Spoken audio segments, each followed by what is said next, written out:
Saudara sekalian yang terkasih dalam Tuhan, pada waktu tahun Santo Yosef atau Santo Yusuf, Bapak Suci memberikan tema kepada kita dengan hati seorang bapa. Maka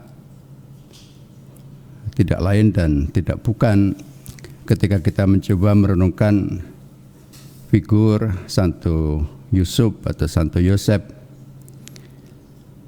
kita diajak untuk melihat seorang bapa yang boleh dikatakan lengkap atau sempurna dalam kebapaan, dengan hati yang sangat tulus, rendah hati, dan juga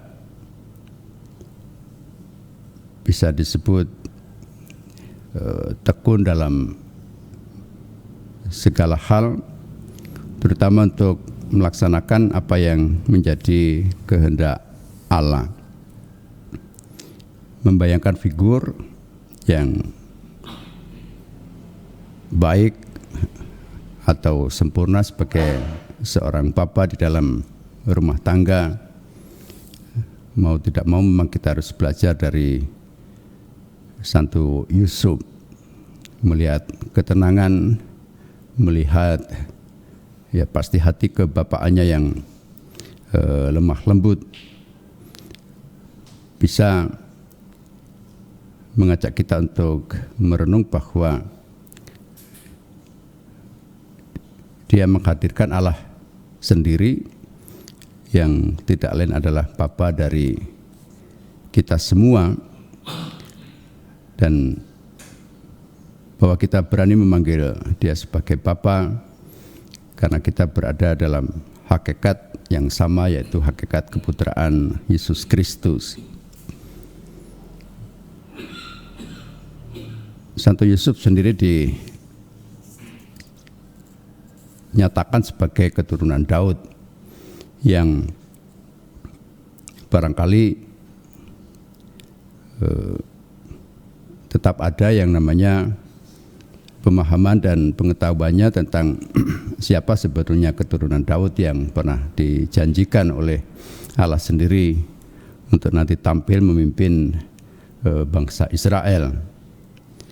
Namun ketika dia justru memilih untuk menjadi tukang kayu di Nazaret yang sederhana, menampakkan juga bahwa dia tidak memperhitungkan garis keturunannya dari Daud itu sebagai sesuatu yang harus dipertahankan dan ditunjukkan di tengah masyarakat, tetapi dia lebih memilih untuk hidup dalam kesunyian di Nazaret.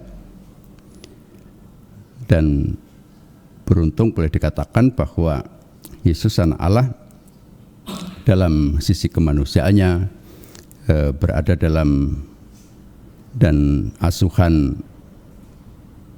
dua pribadi yang sangat taat kepada kehendak Allah, yang juga sering kita tampilkan sebagai wakil dari pihak manusia tentang beriman yang sejati, beriman yang benar, yaitu ketika bisa taat kepada kehendak Allah, baik Bunda Maria maupun Santo Yusuf. Tadi perikop bacaan kedua juga untuk menunjukkan bahwa iman yang mereka miliki adalah iman yang sejati, iman yang hanya mengandalkan kehendak Allah sendiri.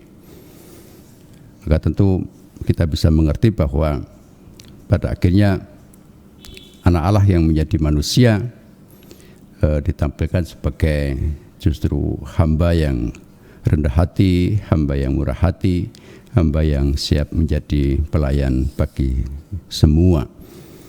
Belajar dari Santo Yusuf, Bunda Maria, dan terutama anak Allah sendiri yang menjadi manusia, tidak lain kita juga hanya bisa memilih untuk menjadi pelayan-pelayan untuk melaksanakan kehendak Allah. Sebagaimana juga para rasul yang mengatakan bahwa kami hanyalah pekerja, kami hanyalah melakukan apa yang dikehendaki oleh Allah. Kemuliaan pada Bapa dan Putra dan Roh Kudus, seperti pada permulaan, sekarang, selalu, dan sepanjang segala abad. Amin.